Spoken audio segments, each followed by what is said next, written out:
If you need a show-stopping dessert for the autumn or even for Christmas, this is it. Hi everyone, it's Tash and welcome to another recipe video. And today we're making sticky toffee chocolate bombs. You have a sticky toffee pudding inside a chocolate bauble which you've painted with edible gold luster dust, and you pour over that lovely sticky toffee pudding sauce over and it melts the chocolate. Absolutely delicious. And easier to make than you think. You'll need to temper your chocolate for this recipe, but luckily I have made a video all about how to do that without any fancy equipment, not even a microwave.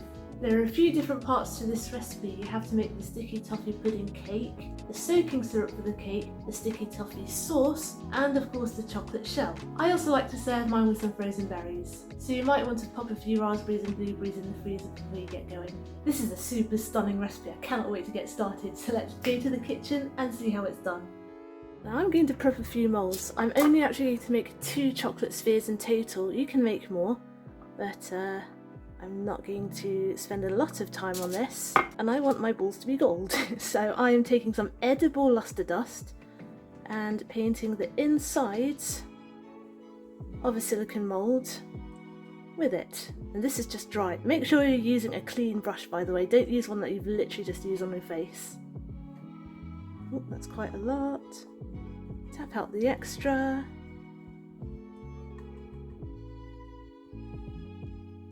Doesn't matter if there are a few patches because we're going to go over it later. And I'm going to do this to 4 of these. Now I have 100 grams of tempered dark chocolate here. I used the same seeding method as I did in my how to temper chocolate without fancy equipment video, which I will link up above now. I've got a tray here ready as well on the side. And what I'm going to do is I'm going to scoop a generous amount into one of these. To roll it around a bit.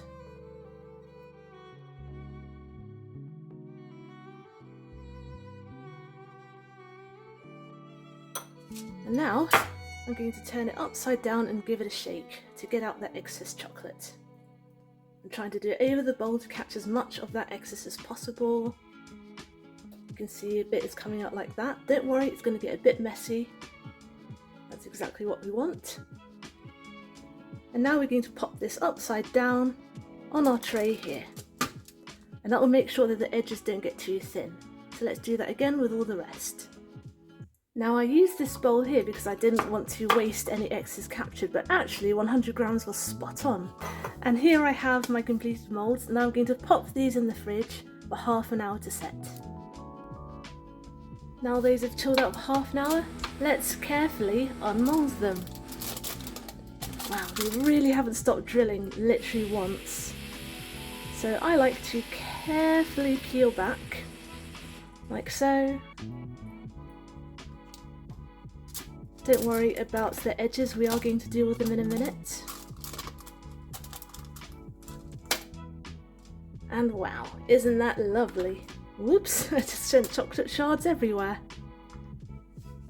Now the next thing I want to do is punch a couple of holes in 2 of these, because that way we can fit in our pudding. And I've got some hot water here and a metal ring mould. I've heated it up in the hot water. Careful your fingers. Dry your mould. Actually, that could be a bit hotter. Let's try that again. Dry your mould. And then pop it straight on top of one of your balls. Again, care for your fingers because this will be hot.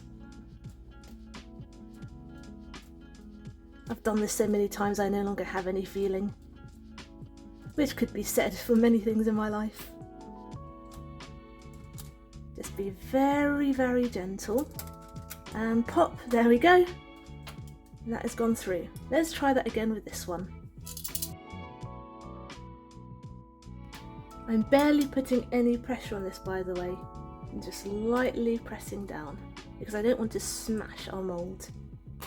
Might have to do it again, but don't worry if that happens, that is absolutely fine.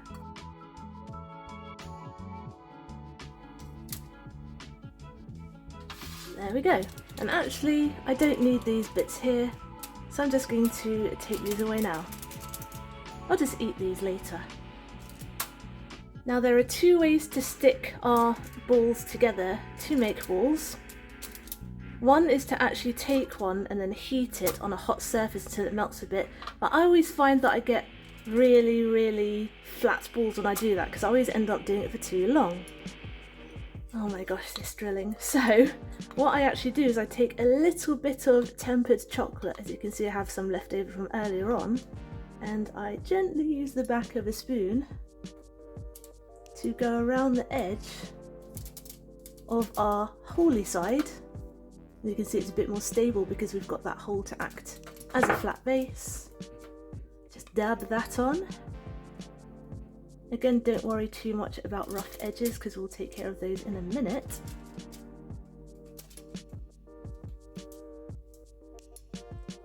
And then we're going to stick one straight on the top, just like this.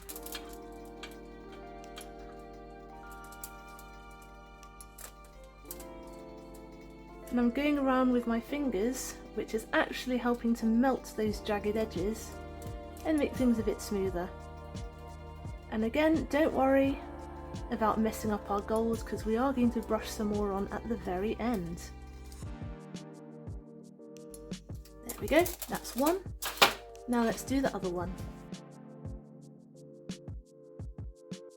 And just like that, we have two gorgeous golden balls. I'm just going to pop this in the fridge for another 15 minutes. So I've just popped these back out of the fridge and we are basically going to dust a little bit more of this around. Whoa, instant transformation. Oh my gosh though, look at how ridiculously shiny those are. To make the cake base of our sticky toffee pudding, first we have to soak some dates. So here I have 115 grams of medjool dates. I measured them before I stoned them, or destoned them rather, so it was 150 grams with the stones in. Then I took the stones out and I chopped them up. Now I'm going to pour over 125 millilitres of hot, strongly brewed black tea. I just give it a little bit of a stir, make sure it's all submerged, and then I'm going to let this soak for at least 30 minutes. Now let's preheat the oven to 180 degrees C. To make the cake, we've got 45 grams of unsalted butter, which I've softened at room temperature. To that I'm going to add 50 grams of light muscovado sugar. Now I'm going to give this a bit of a whiz.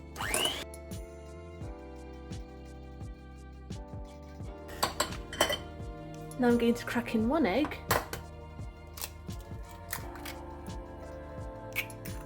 Give it another whiz.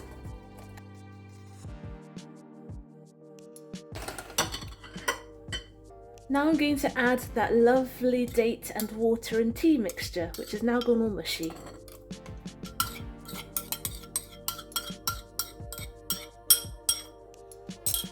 And a teaspoonful of vanilla too. Give her another whiz. Now we're going to add 125 grams of self-raising flour and a good pinch of salt. Now we're going to give this a mix as well, and a little bit of a whiz, just one last whiz. But I'm mixing it like this because I don't want a flour cloud. Alright, that should do it. Lovely. Now I'm going to scrape this into an 8 by 8 inch pan, which I've oiled and lined with baking parchment. Oh, that already smells so good. Feel free to add spices to this as well. Cinnamon, nutmeg and ginger work really well. But I'm just making a plain old sticky toffee pud in my case.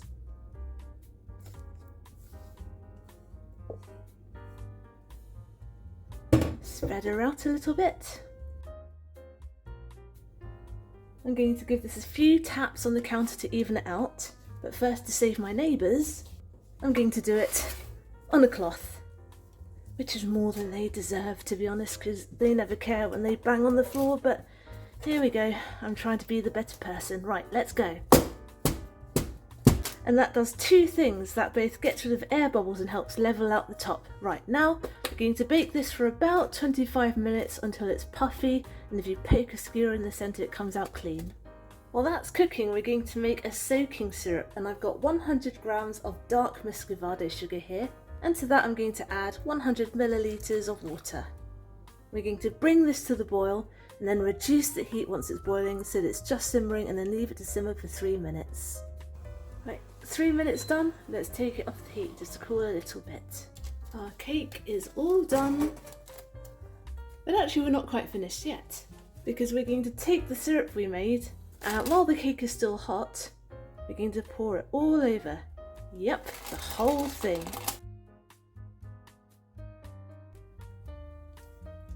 Now let's make our toffee sauce. Here I've got 100 grams of unsalted butter. Let's switch the heat on to about medium. To that I'm going to add 150 grams of dark muscovado sugar, 150 milliliters of double cream, and half a teaspoonful of salt because we're making this salted caramel. We're just going to let this melt and bring it to a boil, and once it's boiling, turn down the heat and let it simmer for 3 minutes. And as it melts, you can give it a little stir every so often.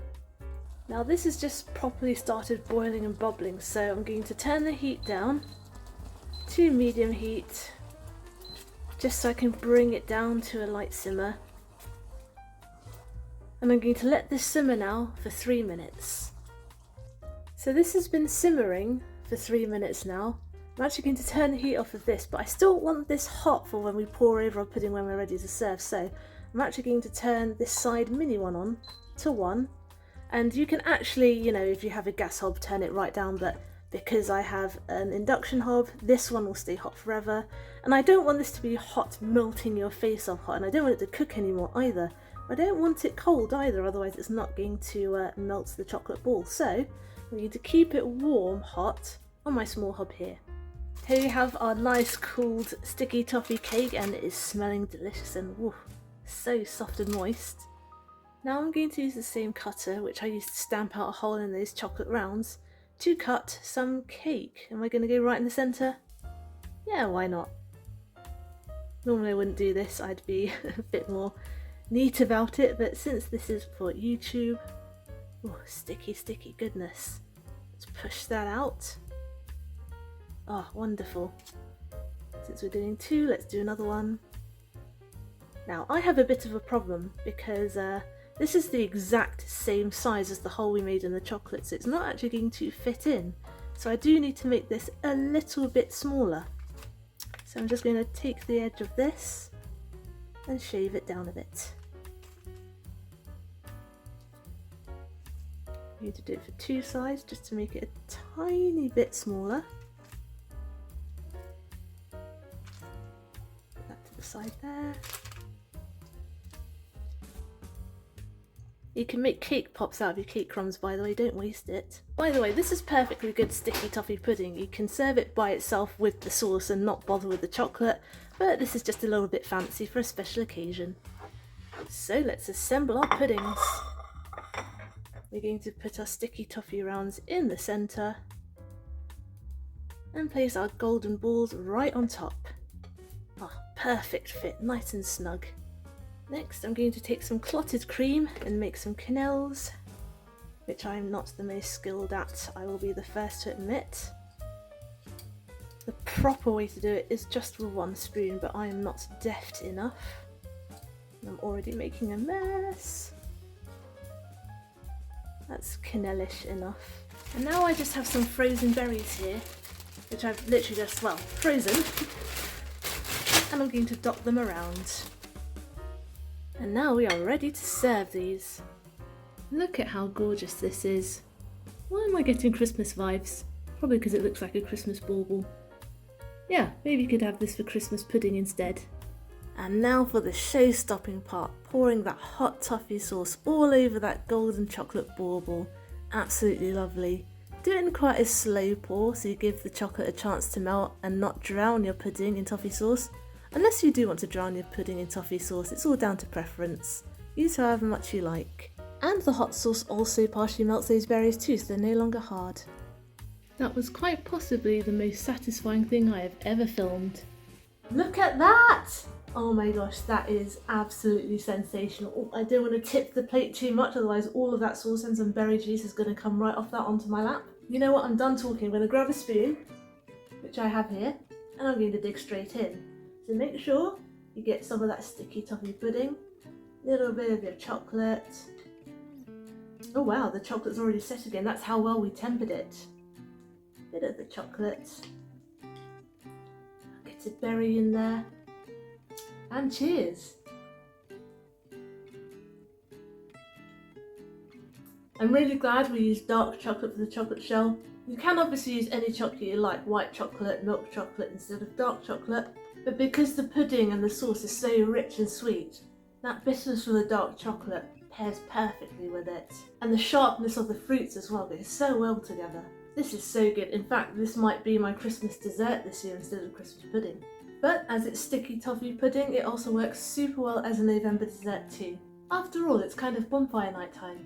Next week, by the way, I'm going to be in Malaysia for another 2 weeks. I know I just went in May, but I have a good reason to go again. And of course, like last time, I've pre-made some recipe videos in advance, so there won't be a drop-in content. And like last time, they are going to be Malaysian recipes too, some of my favourites in fact. Thanks for watching, I hope you enjoyed today's video and I hope you will join me next Wednesday for my next one. Get the full written recipe on my blog tashcakes.com and follow me on Instagram, I am tashcakes.tastes. I'm also on TikTok, I'm called Food in Slow Motion. Subscribe and hit the notification bell if you'd like to see more. Give this video a like if you'd like to help other people find it. Comment down below if you'd like me to make anything in particular, and I will see you guys next time. Be good, be nice, and have a good week.